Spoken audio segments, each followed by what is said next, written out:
आज के मुख्य समाचार। राजीव बिंदल ने कहा कि मुख्यमंत्री भाजपा की नहीं, प्रदेश की चिंता करे। रोहडू और चुब्बल में 2 उपमंडल में चिट्टे के दलदल में फंसे करीब 200 युवक। शैक्षणिक यात्रा पर जाने वाले बच्चे आज शिमला में मीडिया से हुए रूबरू। युवा कांग्रेस के युवा सम्मेलन में पहुंचे मुख्यमंत्री।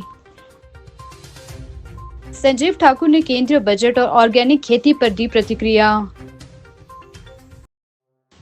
शादी के नाम पर ठगी। अब समाचार विस्तार से। भारतीय जनता पार्टी के प्रदेश अध्यक्ष डॉक्टर राजीव बिंदल ने मुख्यमंत्री सुखविंदर सिंह सुक्खू पर तीखा प्रहार करते हुए कहा कि उन्हें भाजपा की चिंता करने के बजाय हिमाचल प्रदेश की बिगड़ती कानून व्यवस्था और जनता की गंभीर समस्याओं पर ध्यान देना चाहिए। डॉक्टर बिंदल ने कहा कि भाजपा एक संगठित और सशक्त पार्टी है जिसके 18 लाख से अधिक सक्रिय सदस्य है। देश भर में 8,000 पोलिंग बूथों पर समितियां कार्यरत है जो भाजपा की मजबूती को दर्शाती है। कांग्रेस को भाजपा की चिंता करने के बजाय अपने संगठन के बिखराव पर ध्यान देना चाहिए, जहां ना मंडल अध्यक्ष है और न जिला अध्यक्ष।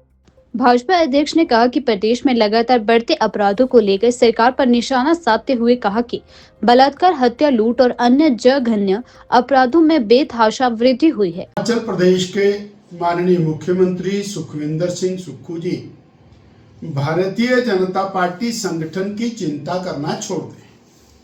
भारतीय जनता पार्टी संगठन 18 लाख सदस्यों को बना करके और एक अग्रणी संगठन के रूप में हिमाचल प्रदेश में खड़ा हुआ है और हमारे 8,000 पोलिंग बूथों पर पोलिंग समितियां सभी कार्यरत हैं।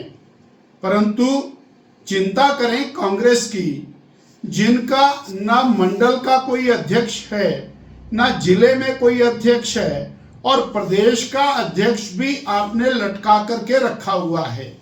इसलिए भाजपा की चिंता छोड़ें। हाँ, जनता ने मुख्यमंत्री इसलिए बनाया है कि वो जनता की चिंता करें, ना कि भाजपा की चिंता करें। जनता की चिंता करना जरूरी है। लगातार खून, बलात्कार और जो क्राइम की घटनाएं हैं वो निरंतर बढ़ती जा रही, परंतु उस बात की सरकार को कोई चिंता नहीं। इस प्रकार के जघन्य अपराध हो रहे हैं। चंबा में जिस प्रकार नरसंहार हुआ और जिस प्रकार से उस दलित युवा के टुकड़े करके नाले में फेंके गए, उसी प्रकार की घटना सोलन के अंदर घटती है कि उसका शरीर सिर को धड़ से अलग करके कई किलोमीटर दूर जाकर के पहुंचाया जाता है। अर्थात जो सरकारी मशीनरी है वो क्या कर रही है, ये चिंता का विषय। लगातार खनन के मामले किस प्रकार से और नदी नालों की छाती को नंगा किया गया है बेशर्मी के साथ, कोई उसकी चिंता करने वाला नहीं है। भाजपा को भाषण करने के लिए आपके पास वक्त है, पर उनकी चिंता करने के लिए आपके पास वक्त नहीं है। चिट्टे के मामले निरंतर बढ़ रहे हैं। कोई जगह ऐसी नहीं है जहां पर चिट्टा के मामले नहीं आ रहे। मेरा ये कहना कि कानून व्यवस्था की स्थिति को सुधारें।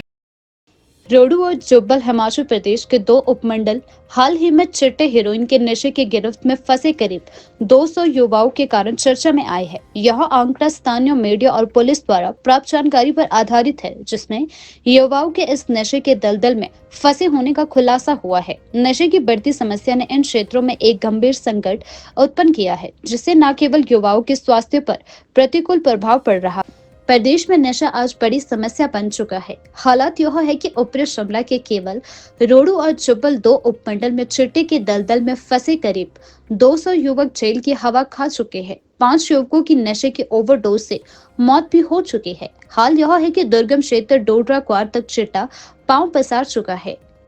वहीं जिला परिषद उपाध्यक्ष सुरेंद्र और कृषक सलाहकार समिति के अध्यक्ष सोहनलाल चौहान ने अन्य लोगों का कहना है कि पंचायत स्तर से चिट्टे को रोकने की समय पर पहल नहीं हुई और युवाओं की रगों में सफेद जहर घुलता रहा तो उड़ता पंजाब की तर्ज पर हिमाचल को उड़ता हिमाचल बनने में अधिक समय नहीं बचा है।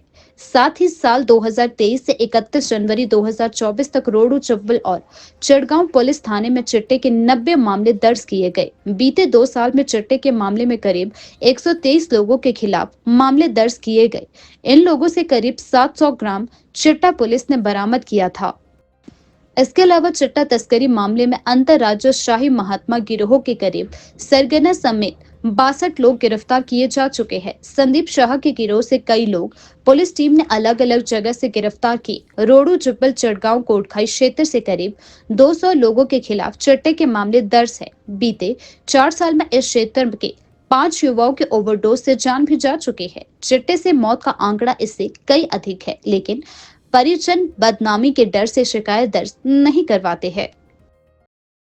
हिमाचल प्रदेश सरकार द्वारा कंबोडिया और सिंगापुर शैक्षणिक यात्रा पर जाने वाले बच्चों ने हाल ही में मीडिया से मुलाकात की। इस अवसर पर बच्चों ने अपनी आगामी यात्रा के बारे में बताया और अपनी उत्सुकता भी व्यक्त की। साथ ही इस यात्रा से बच्चों को अंतर्राष्ट्रीय स्तर पर अनुभव प्राप्त होगा, जो उनके शैक्षणिक और व्यक्तिगत विकास में मदद करेगा। इस अवसर पर शिक्षा विभाग के अधिकारी भी उपस्थित थे, जिन्होंने यात्रा की योजना के बारे में जानकारी दी और बच्चों को उनके व्यवहार और अपेक्षित मानकों के बारे में भी मार्गदर्शन किया। बच्चों की शैक्षणिक यात्रा की शुरुआत पर डायरेक्टर हाई एजुकेशन अमरजीत ने अपने विचार साझा करते हुए कहा कि यह यात्रा बच्चों के शैक्षणिक और सांस्कृतिक दृष्टिकोण को विस्तृत करने का एक महत्वपूर्ण अवसर है। सबसे पहले तो आप अपना नाम बताएं। सभी को नमस्कार, मेरा नाम पूर्णिमा शर्मा और मैं government model senior secondary school Bhumati district Solan से बिलोंग करती हूँ। और आज हमें इंटरनेशनल एक्सपोजर टूर के लिए सिंगापुर और कंबोडिया कंट्रीज़ में लिए जाया जा रहा है। इसके लिए मैं हिमाचल सरकार का तहे दिल से शुक्रिया अदा करती हूँ और हम इस टूर के लिए बहुत ज़्यादा एक्साइटेड हैं। Thank you so much.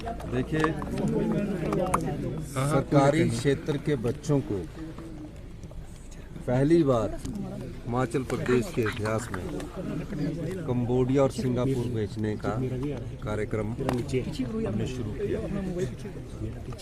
अभी तो इन 2 देशों में जा रहे हैं और जिन बच्चों ने मेरिट हासिल की है, जिन्होंने गांव के स्कूल में पढ़कर मेरिट हासिल किया, उन बच्चों का सिलेक्शन की गई है और सबकी मेरिटोरियस बच्चों को हमने पहली बार मौका दिया। और हम ये चाहते हैं कि बच्चे जब घूमने जाएंगे, भ्रमण पर जाएंगे, तो उसमें ज़्यादा सीखते हैं। धीरे धीरे इस योजना का लाभ और बच्चों को भी हम देंगे। मुझे खुशी है कि हमारी जो शिक्षा में हमने जो व्यवस्था परिवर्तन किया, उसके सार्थक परिणाम आने शुरू हुए हैं। 2 वर्ष पहले जो हम 23वें स्थान पर पहुंच गए थे, आज शिक्षा में गुणात्मक सुधार करने के बाद हम असर के द्वारा पहले नंबर पर आए हैं। और बच्चे हिमाचल प्रदेश का भविष्य है।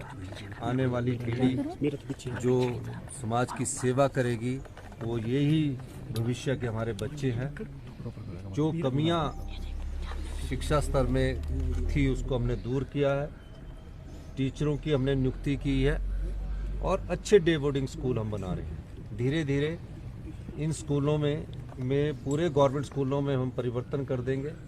प्री नर्सरी से लेकर सेकेंडरी तक एक ही डायरेक्टरेट हम बनाने जा रहे हैं, जिसमें 750 से लेकर 1000 बच्चों तक की अकोमोडेशंस बनेगी और धीरे धीरे इन स्कूलों में बदलाव आएगा।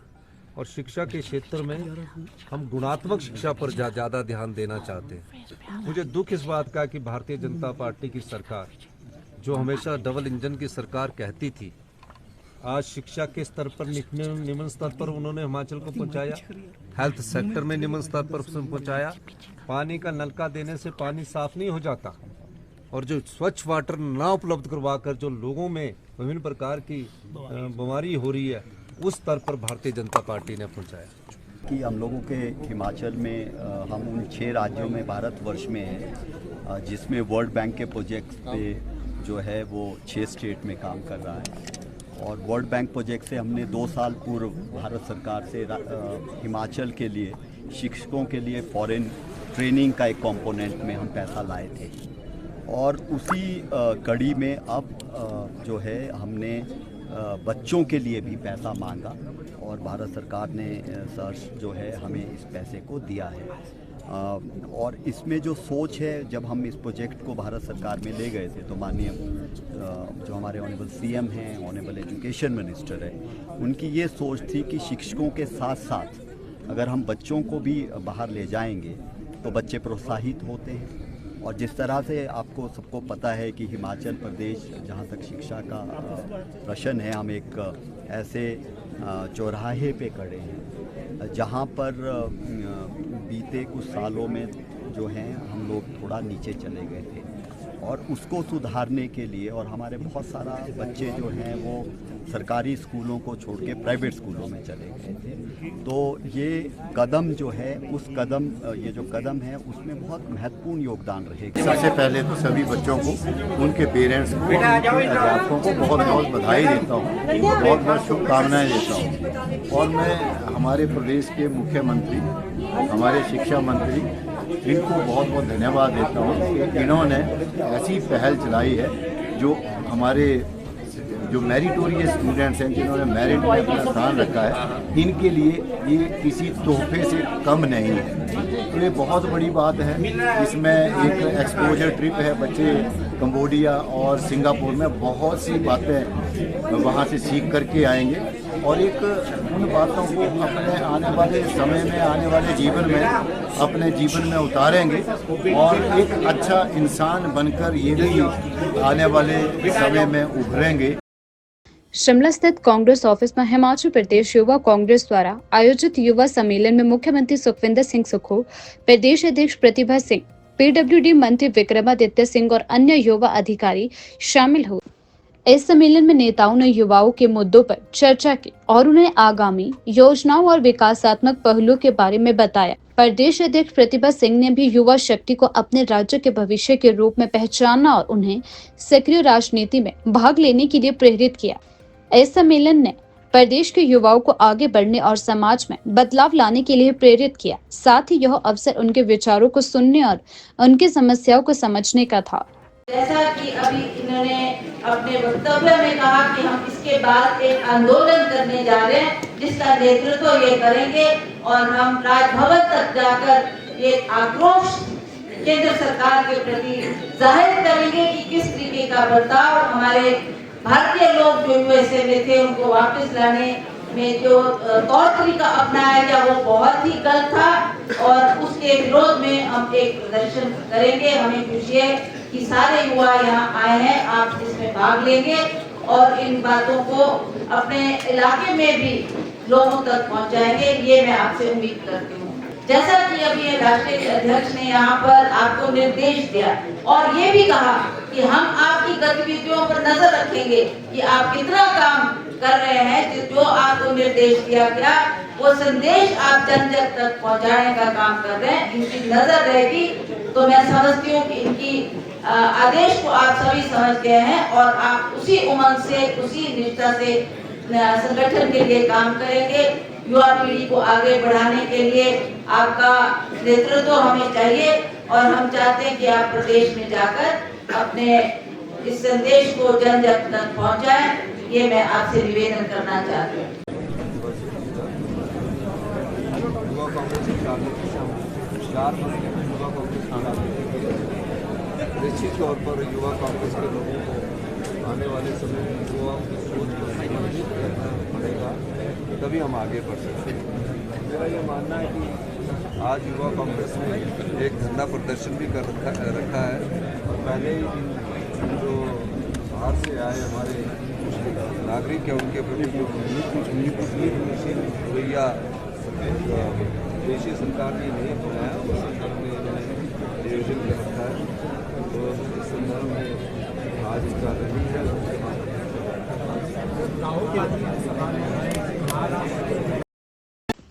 शिमला में भाजपा प्रत्याशी संजय सूद और नवनियुक्त शिमला मंडल अध्यक्ष राजू पंडित और शिमला व्यापार मंडल अध्यक्ष संजीव ठाकुर ने केंद्रीय बजट और ऑर्गेनिक खेती पर अपनी प्रतिक्रिया दी। संजय सूद ने केंद्रीय बजट को किसानों और आम जनता के हित में बताया। उन्होंने कहा कि बजट में कृषि क्षेत्र को विशेष प्राथमिकता दी गई है, जिससे किसानों की आय में वृद्धि होगी। साथ ही उन्होंने ऑर्गेनिक खेती को बढ़ावा देने के लिए सरकार की योजनाओं की सराहना की। देखिए, हिमाचल के लिए केंद्रीय बजट में बहुत कुछ है। सबसे पहले तो मैं धन्यवाद करना चाहूँगा अपने वित्त मंत्री श्रीमती निर्मला सीतारमण जी का और माननीय प्रधानमंत्री मोदी जी का। इतना अच्छा बजट जो है उन्होंने इस बार दिया है। और जैसे कि कहा जा रहा है कि हिमाचल को कुछ नहीं मिला, तो मैं कहना चाहूँगा कि जिस तरीके से सामान्य वर्ग के लिए 12 लाख तक की जो क्या कहते इनकम टैक्स में जो है वो रिबेट दी गई है, तो क्या उसमें हिमाचल के लोग नहीं आते? हिमाचल के भी उसमें बहुत से लोगों को जो है, जो मिडिल क्लास है, उनको फ़ायदा होने वाला है। और इसी तरीके से किसान क्रेडिट कार्ड की लिमिट जो है वो 3 लाख से बढ़ा के 5 लाख की गई है। हिमाचल में इतने किसान जो हैं उनको इसका बेनिफिट मिलने वाला है। और अगर हम तीसरी बात करें तो पर्यटन को बढ़ावा देने की बात जो है केंद्रीय बजट में की गई है।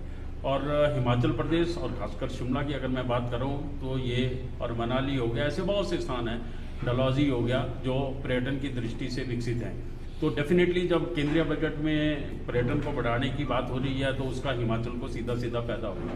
इसलिए अपोजिशन वालों का ये कहना कि केंद्रीय बजट में जो है वो हिमाचल प्रदेश को कोई फायदा नहीं हुआ, मुझे लगता है कि उनको राजनीति से ऊपर उठ के ये चीज़ देखनी चाहिए। रेलवे विस्तारीकरण की बात करें आप, तो उसके लिए भी जो है वो केंद्र में जो है बजट अलाउ किया गया है। देखिए, मेरा मानना है कि ऑर्गेनिक खेती जो है वो डेफिनेटली जो है हर किसी के लिए बहुत अच्छी चीज़ है, क्योंकि जब हम खादों की बनाई हुई चीज़ों को खाते हैं तो उससे शारीरिक नुकसान थोड़ा होता ही है। और मेरा ये मानना है कि अगर ऑर्गेनिक खेती को बढ़ावा जो है सरकार दे रही है और ईमानदारी से दे रही है, तो मुझे लगता है कि इसमें आगे बढ़ना चाहिए। और इसका जो है जनता को भी फायदा होगा, स्वास्थ्य लाभ होगा उनको, और ऑर्गेनिक खेती से जो है हमारी ज़मीनें भी जो हैं वो ठीक रहती हैं। देखिए, ये समस्या बहुत पहले से है और इस पर हमारी सरकार ने भी ये कहा था कि भाई हम 2/2 ज़मीन जो है वो सभी को देंगे मकान बनाने के लिए। मगर अगर खेती की बात आती है तो खेती के लिए भी अगर कोई बहुत ऐसा ज़रूरतमंद आदमी हिमाचल प्रदेश में दिखता है जो बिल्कुल ही लैंडलेस है, तो मुझे लगता है ऐसे लोगों के लिए सरकार को व्यवस्था करनी चाहिए और इससे जो है गरीब परिवारों को फायदा होगा। मगर इसमें पारदर्शिता की आवश्यकता रहेगी। शादी के नाम पर ठगी एक गंभीर अपराध है, जिसमें धोखाधड़ी करने वाले लोग विवाह के बहाने लोगों को ठगते हैं। वहीं एक ताजा मामला हमीरपुर जिले के थाना भोरंज के अंतर्गत गढ़साहा पंचायत के साही गांव के एक युवक से शादी के नाम पर 1,50,000 रुपए की ठगी का मामला संज्ञान में आया। इस बात को लेकर भोरंज थाने में जितेश शर्मा नामक युवक ने ठगी करने वाले गिरोह के खिलाफ FIR भी दर्ज करवाई है। शिकायतकर्ता जितेश शर्मा ने बलदेव शर्मा सुपुत्र नानक चंद खरसर गांव तहसील सरकाघाट जिला मंडी को शादी करवाने की एवज में 1,50,000 रुपए दिए थे।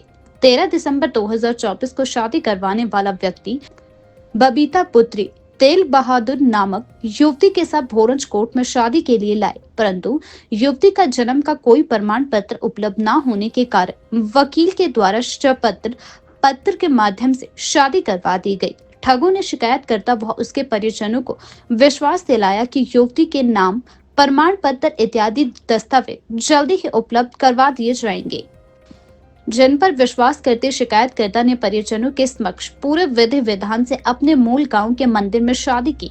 दुल्हन ने शिकायतकर्ता पति को आश्वासन दिया कि वह 2 दिन के बाद वापस आ जाएगी और उन्हें वापस घर भेज दिया। इसके बाद लड़की ने उनका फोन उठाना बंद कर दिया। शादी करवाने वाले बलदेव शर्मा ने भी इस मामले के बाद फोन काटना शुरू कर दिया और शिकायतकर्ता के गहनों पैसों को वापस करने से मना कर दिया। जितेश शर्मा ने थाना में शिकायत करवाई।